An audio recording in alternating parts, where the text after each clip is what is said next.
Solar കേസിലെ പ്രതി മണിലാലിന്റെ സഹോദരൻ റിജേഷ് മുഖ്യമന്ത്രി വിളിച്ചു എന്നതിന്റെ ടെലിഫോൺ സംഭാഷണം പീപ്പിൾ ടിവി പുറത്തുവിട്ടു. മുഖ്യമന്ത്രിയുടെ ഔദ്യോഗിക ഫോണിലേക്കാണ് റിജേഷ് വിളിച്ചത്. ആദ്യ സംഭാഷണത്തിൽ സോളാർ കേസിൽ ജയിലിൽ കിടക്കുന്ന സഹോദരനെ പുറത്തിറക്കാനുള്ള റിജേഷിന്റെ അഭ്യർത്ഥന പാലിക്കാമെന്ന് ഉറപ്പു നൽകുകയാണ് Oommen Chandy. Hello sir, good morning. സാറേ, ഞാൻ തൃശ്ശൂരിന്നാണ് റിജേഷാണ് വിളിക്കുന്നത്.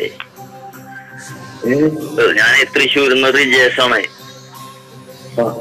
സാറേ, ഞങ്ങളെ കാര്യമൊന്നും ആയില്ല സാറേ. ഞങ്ങൾ എന്ത് ചെയ്യണം?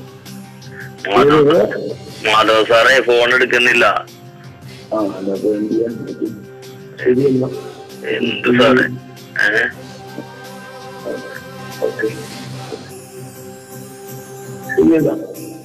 അതല്ല സാറേ, ഞങ്ങക്ക് എന്തെങ്കിലും ഒന്ന് ചെയ്തെന്നാ ഞങ്ങക്ക് ആളെ പുറത്തിറക്കി ഞങ്ങക്ക് എന്തെങ്കിലും ചെയ്തൂടെ?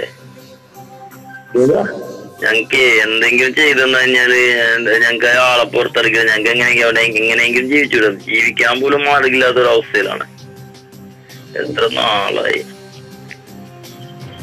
സാറ് വിചാരിച്ച നടക്കണമെന്ന കാര്യങ്ങളോട് നമുക്ക് എന്ത് ചെയ്യാൻ പറ്റും? നമ്മള് അവിടെയുള്ളവരോട് പറഞ്ഞു, നിങ്ങളെ ഹെൽപ്പ് ചെയ്യാൻ പറഞ്ഞു, ഹെൽപ്പ് ചെയ്തതിന്റെ പേര് ആക്ഷേപം വന്നു. എന്ത് ചെയ്യാൻ പറ്റും? ഞാനങ്ങനെ ആളെക്കുറിച്ച് ആൾക്കെതിരെ ഒരു ആക്ഷേപം അങ്ങനെ ഒന്നും പറഞ്ഞിട്ടൊന്നുമില്ല. ഞങ്ങ ഇതിവിടെ ഈ 1.5 വർഷമായിട്ട് ഞങ്ങൾ എന്ത് തെറ്റ് ചെയ്തിട്ടാണ് ഇതിന്റെ ഇത്രയും പാപഭാരം അനുഭവിക്കേണ്ടി വരുന്നത്? ഞങ്ങൾ ഇതിലൊരു മനസ്സാവാച കർമ്മം ഞങ്ങളൊന്നും അറിഞ്ഞിട്ടില്ല. അപ്പൊ അതിന് നിങ്ങളപ്പം വക്കീലിനെ വെച്ച് അത് ഇതാക്കണം കേട്ടോ. വക്കീൽമാർ ചോദിക്കുന്നത് കോടതി ഇനി പറയുന്നത് ഭീമമായ പൈസയാണ് ഷുവർട്ടി പറയുന്നത്.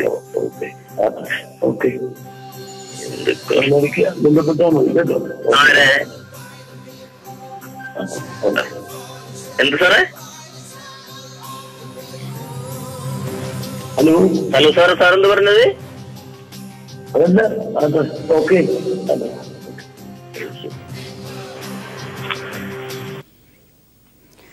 സോളാർ കേസിലെ പ്രതി മണിലാലിനെ പുറത്തിറക്കാൻ മണലൂർ MLA മാധവനെ ഏർപ്പെടുത്തിയെന്ന ഉമ്മൻചാണ്ടി സഹോദരൻ റിജേഷിനോട് സമ്മതിക്കുകയാണ് രണ്ടാം സംഭാഷണത്തിൽ. സരിത ഭീഷണിപ്പെടുത്തിയതിനെപ്പറ്റിയും റിജേഷ് പറയുന്നുണ്ട്. എല്ലാം ശരിയാകുമെന്ന് ഉറപ്പു നൽകുകയാണ് മുഖ്യമന്ത്രി.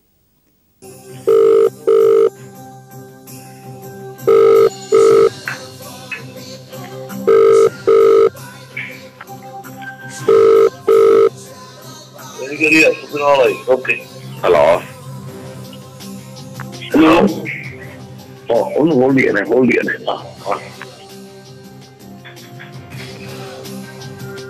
അത് നോക്കാം കേട്ടോ, ഉദ്യോഗം നോക്കാം. Okay. Hello sir, good morning.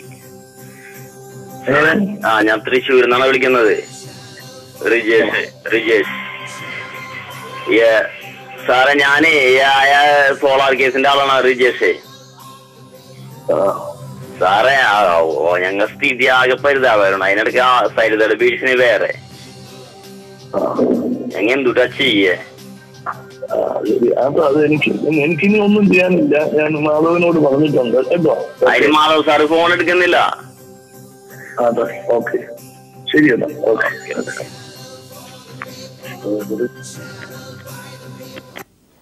Solar കേസിലെ പ്രതി മണിലാലിനെ പുറത്തിറക്കാൻ മണലൂർ MLA മാധവൻ ഇടപെടാത്തതിനെക്കുറിച്ചും സാമ്പത്തിക പ്രശ്നങ്ങളെക്കുറിച്ചുമാണ് റിജേഷ് 3ാം തവണ പറയുന്നത്. മാധവൻ റിജേഷിനെ സാമ്പത്തികമായി സഹായിച്ചതിനെ പറ്റിയുള്ള പരാമർശങ്ങളും മുഖ്യമന്ത്രി ശരിവെക്കുന്നു. Hello sir, good morning. ഞാൻ തൃശ്ശൂരിൽ നിന്നാണ് വിളിക്കുന്നത്. റിജേഷ്. മാധവൻ സാർ എന്റെ കാര്യത്തിൽ യാതൊരു തീരുമാനം ഉണ്ടാക്കിയിട്ടില്ല. ഞാനൊന്ന് ഏൽപ്പിച്ചതാ. അപ്പൊ നിങ്ങളൊന്ന് സംസാരിക്കണം. പക്ഷെ സാറെ, സംസാരിക്കാനായിട്ട് ഞങ്ങൾക്കൊരു ഇത് വേണ്ടേ? അല്ല, ഒരു ഫോൺ എടുക്കണ്ടേ? ഒരു MLA എന്ന് പറഞ്ഞാൽ അങ്ങനല്ലേ സാറേ? ഞാനേ DCC മുഖ്യമന്ത്രി ഉമ്മൻചാണ്ടിയെ ഭീഷണിപ്പെടുത്തുകയാണ് റിജേഷ് 4ാം തവണ. MLA മാധവൻ പണം നൽകിയതും ഉമ്മൻചാണ്ടി സഹായിച്ചതും പുറത്തുവിടുമെന്ന ഭീഷണിക്ക് മുന്നിൽ നിശബ്ദനാവുകയാണ് Oommen Chandy. Hello sir, good morning. സാറേ, ഞാൻ തൃശ്ശൂരിന്ന് റിജേഷാണ്. തൃശ്ശൂരിന്ന് റിജേഷാണ്. മറ്റേ കേസ് ഉണ്ടായിരുന്നല്ലോ സോളാറിന്റെ. ഞങ്ങളെ സ്ഥിതി ഇപ്പൊ സാറിനോട് പറഞ്ഞിട്ട് മനസ്സിലായില്ലല്ലോ. എന്തായാലും ഇപ്പൊ ഞങ്ങൾക്ക് ഇപ്പൊ ജനുവരി 12-ാം തീയതിയും 20-ാം തീയതിയും സോളാർ കമ്മീഷൻ ഇനി ഹാജരാവാൻ പറഞ്ഞിട്ടുണ്ട്. അതെ, ഞങ്ങൾ എന്തുവാ ചെയ്യേണ്ടത്? ഞാൻ എന്താ പറയാനുള്ളത് നിങ്ങൾക്ക് എന്താണ്? പിന്നെ സാറിനിപ്പൊ സാറേ ഇപ്പൊ ഞങ്ങൾക്ക് ആ ഉള്ളിൽ കിടക്കുന്ന ആള് പുറത്തിറങ്ങി കഴിഞ്ഞു കഴിഞ്ഞാല് ഞങ്ങളെ വിഷയങ്ങൾ തീർന്ന്. ഞങ്ങൾക്കിപ്പൊ നിങ്ങൾ ഉപദ്രവിക്കണമെന്നോ നമുക്ക് നിങ്ങൾക്ക് എന്താണോ ഉള്ളത് അതൊക്കെ പറയുക കേട്ടോ സാറേ. ഞാനിപ്പോ പറഞ്ഞു കഴിഞ്ഞാല് ഞാനിപ്പോ ഇതുൾപ്പെടെ സാറ് മാധവൻ സാറിനെ വിളിച്ച് മാധവൻ സാറ് എനിക്ക് പൈസ തന്ന കാര്യം ഉൾപ്പെടെ ഇപ്പൊ പുറത്തു പോയി കഴിഞ്ഞാൽ ഉണ്ടാവുന്ന ഭവിഷ്യത്ത് എന്താണെന്ന് സാറിന് അറിയാം. സാറിങ്ങനെ പറയില്ല, സാറിന് പറയുമ്പോൾ അങ്ങനെ ചോദിക്കട്ടെ സാറ് നല്ല നാട്ടിൽ വരുന്നുണ്ടല്ലോ.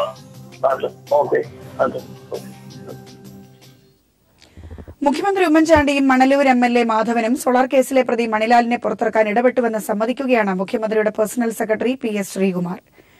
മാധവൻ മണിലാലിന്റെ കുടുംബത്തെ സാമ്പത്തികമായി സഹായിച്ചതായും PS ശ്രീകുമാർ പറഞ്ഞു. റിജേഷുമായുള്ള സംഭാഷണത്തിൽ സമ്മതിക്കുന്നുണ്ട്. Hello sir, good morning. Good morning. Rijesh ആണ് തൃശ്ശൂരിന്ന്. റിജേഷ് സാറിനെ പിന്നെ വിളിച്ചിട്ട് കിട്ടിയായിരുന്നില്ല. നമ്മളെ കാര്യത്തിനൊന്നും ഒരു തീരുമാനം ആയുമില്ല. വല്ലാത്തൊരു ബുദ്ധിമുട്ടിലേക്കാണ് പോയിക്കൊണ്ടിരിക്കുന്നത്. ഞാനിപ്പോ മാധവൻ ഇവിടെ വന്നപ്പോ ഞാൻ സംസാരിച്ചായിരുന്നു, പുള്ളിയോട് സംസാരിച്ചിരുന്നു. പുള്ളി പറഞ്ഞത് നിങ്ങൾ തമ്മിൽ സംസാരിച്ച് തീർത്തല്ലോ, വേറെ പ്രശ്നങ്ങളൊന്നും ഇല്ലല്ലോ പറഞ്ഞു. അങ്ങനെ സംസാരിച്ച് തീർത്തിട്ടൊന്നുമില്ല. അത് പ്രശ്നങ്ങളിലേക്ക് പോകണമെന്ന്. കാരണം അത് അതായത് നമ്മൾ ഈ ഒരു വിഷയം അന്നത്തെ സംഭവത്തിലായ ഒരു വിഷയം തീർത്തതാണ്. ഇവിടെ അല്ല അന്ന് സരിതട. അപ്പൊ സ്വാഭാവികമായിട്ട് അത് തീർത്തപ്പോ ചിലപ്പോ അത് പൈസ കൊടുത്തൊരു വിചാരിച്ചിട്ടുണ്ടാവും. അതായത് സരിതക്ക് പൈസ കൊടുത്തൊരു വിചാരിച്ചിട്ടുണ്ടാവും. അത് ഒരുമിച്ച് തീർന്നു പോയെന്ന്.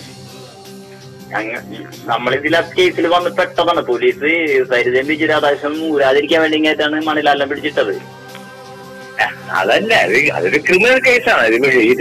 രേഖകൾ കൃത്യമാത്രം ഉണ്ടാക്കുന്ന ക്രിമിനൽ കേസാണ്. അതായത് ഇപ്പൊ ഞാൻ നിങ്ങളെ സാമ്പത്തികമായിട്ട് ഇച്ചിരി ബുദ്ധിമുട്ടാകുമ്പോൾ നിങ്ങളെ സഹായിക്കുമെന്നാണ് മാധവൻ പറഞ്ഞത്. പക്ഷെ അതല്ല സാറേ, ഞാൻ ഒന്നുമല്ല. നിങ്ങള് എന്തെങ്കിലും നിങ്ങള് അങ്ങനെ ഭീഷണിക്കൊന്നും വഴങ്ങുന്ന പ്രശ്നമൊന്നും ഒഴിക്കുന്നില്ല പുള്ളി പറഞ്ഞു. സാമ്പത്തിക ബുദ്ധിമുട്ട് വന്നുകൊണ്ട് സഹായിച്ചു. ഞാനേ സാറിനോട് ഞാൻ പറയും, ഇപ്പൊ ഞാൻ ഇപ്പൊ എന്റെ പേരിൽ ഒരു ക്രിമിനൽ കേസ് വന്നു. അത് എന്റെ ജുഡീഷ്യൽ പരിധിയിലുള്ള വരുള്ളൂ. ഇപ്പൊ കേരളത്തിലുള്ള എല്ലാ ഇതിലും എന്റെ പേരിൽ ചാർജ് എടുക്കും. ഒരു കേസ് അത് ഗവൺമെന്റ് അതിനകത്ത് ഇടപെട്ടൊന്നുമില്ല. പോലീസ് നോക്കിയിട്ടല്ലേ ചെയ്യില്ല, അല്ലെ ഗവൺമെന്റ് ഇടപെട്ടിട്ടൊന്നുമില്ല. ഞാനൊരു കാര്യം പറയാം. അത് സോളാർ കേസിൽ മണിലാലുമായി ബന്ധപ്പെട്ട കാര്യങ്ങൾ സോളാർ കമ്മീഷന് മുൻപിൽ പറഞ്ഞുകൊള്ളാമെന്ന് PA മാധവൻ MLA പറഞ്ഞു. എനിക്ക് ഈ കാര്യത്തിൽ പറയാനുള്ള മുഴുവൻ കാര്യങ്ങളും വളരെ വൈകാതെ ഒരു ദിവസം നോക്കി പിന്നെ സോളാർ കമ്മീഷൻ മുമ്പാകെ ഞാൻ മൊഴി കൊടുക്കും. അതിനു മുമ്പായി ഒരു ജുഡീഷ്യൽ അന്വേഷണം നിലവിലുള്ള കേസിൽ ചാനൽ സംവാദത്തിലേക്ക് ഞാനില്ല. സോളാർ കേസിൽ മൂന്നാം പ്രതിയായി മണിലാലിന്റെ സഹോദരൻ റിജേഷിനെ കയ്യേറ്റം ചെയ്യാൻ PA മാധവൻ MLAയുടെ ശ്രമം. റിജേഷിനെ ചെരുപ്പൂരി അടിക്കാനാണ് മാധവൻ ശ്രമിച്ചത്. മണിലാലിനെ രക്ഷിക്കാൻ മുഖ്യമന്ത്രിയുടെ നിർദ്ദേശപ്രകാരം MLA കാണാനെത്തിയപ്പോഴാണ് വികലാംഗനായ റിജേഷിനെ കയ്യേറ്റം ചെയ്യാൻ ശ്രമിച്ചത്. എന്താണ് സംഭവം?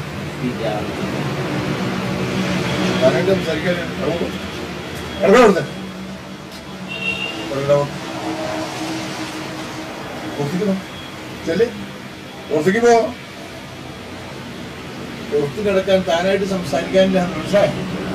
കടക്കടപ്പുറത്ത് പുറത്ത് കിടക്കണ കണ്ടാ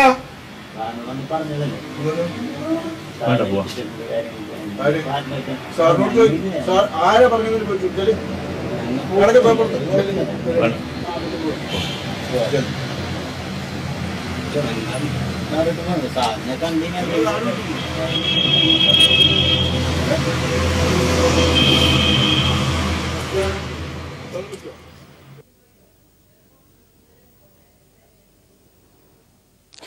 സോളാർ കേസിലെ പ്രതി മണിലാലിന്റെ സഹോദരൻ റിജേഷ് മുഖ്യമന്ത്രിയെ വിളിച്ചു എന്നതിന്റെ ടെലിഫോൺ രേഖകൾ പീപ്പിൾ TV പുറത്തുവിടുകയാണ്. മുഖ്യമന്ത്രിയുടെ ഔദ്യോഗിക ഫോണിലേക്കാണ് റിജേഷ് വിളിച്ചത്. 2014 നവംബർ 21 രാവിലെ 7:36 1 മിനിറ്റ് 54 സെക്കൻഡും ഒക്ടോബർ 27 രാവിലെ 6:36 56 സെക്കൻഡും ഡിസംബർ 19 രാവിലെ 6:54 1 മിനിറ്റ് 54 സെക്കൻഡുമാണ് റിജേഷ് മുഖ്യമന്ത്രിയുമായി സംസാരിച്ചത്. റിജേഷുമായി ഫോണിൽ സംസാരിച്ചതിന് സോളാർ കേസുമായി ബന്ധമില്ലെന്ന് മുഖ്യമന്ത്രി ഉമ്മൻചാണ്ടി പ്രതികരിച്ചു. പ്രായമായ ഒരമ്മയെ കൊണ്ട് എൻ്റെ അടുത്ത് വന്നു, മകൻ ജയിലിലാണ് എന്ന് പറഞ്ഞ് ഈ അമ്മ കരയുകയും വലിയതാക്കിയ. ഞാൻ ചോദിച്ചു എന്താ സംഭവം എന്ന് പോലും എനിക്കറിയില്ല. അപ്പം പറഞ്ഞു ഇങ്ങനെ ജയിലിലാണ്, ഇറങ്ങിയിട്ടില്ല, ജാമ്യം കിട്ടിയിട്ടില്ല എന്ന് പറഞ്ഞു. അപ്പം ഈ മകൻ വന്നിച്ച് പറഞ്ഞു കോൺഗ്രസിന്റെ യൂത്ത് കോൺഗ്രസിന്റെയോ ഏതാന്ന് ഇപ്പോൾ ഓർക്കുന്നില്ല, സെക്രട്ടറിയാണ്. ഞാനപ്പോൾ ഏത് മണ്ഡലമാണെന്ന് ചോദിച്ചു. അവൻ പറഞ്ഞു പിന്നെ മണലൂർ നിയോജക മണ്ഡലമെന്ന് പറഞ്ഞു. ഞാൻ പറഞ്ഞു നിങ്ങളുടെ MLA ഞാൻ സംസാരിച്ചേക്കാം, അത് ഏത് കേസാന്ന് പോലും അവിടെ വെച്ച് അതുപോലുള്ള തിക്കും തിരക്കും ഉള്ള സമയത്താണ് വന്ന കാര്യമായിട്ടുള്ളത്. ഇതാണ് നടന്നത്. അല്ല അത് ഇത് കഴിഞ്ഞു.